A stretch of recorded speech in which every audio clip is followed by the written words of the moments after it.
เศร้าเกินงาเสพาอันนี้งาเสพาเรียนนี่อ่ะว่าเกิดได้หัวเจ้านี่โคโคล่านี่โคโคล่างาเยอะไอ้พาล้ออ๋องาเสพากันนะบ้าออสเตรเลียจนเนี่ยโอเลียล้ออันนั้นยังไงถ้าบ่เสียวเนาะ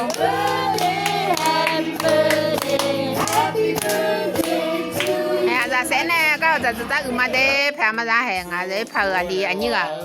ว่าเกิดจากร้อยนึงสิร้อยนึง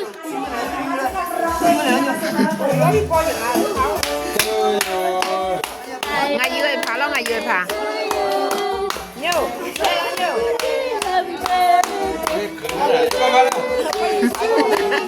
เดี๋ยวก่อนแล้วใจเย็นนะตบมือ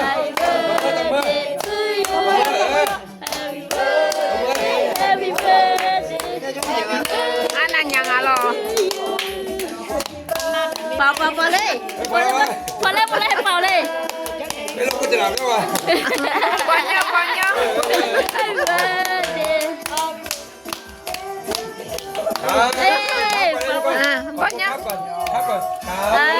ไปดีๆนะบอกก่อน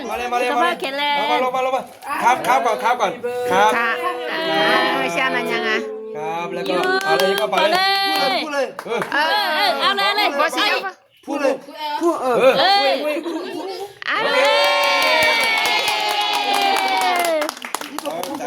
เยี่ยม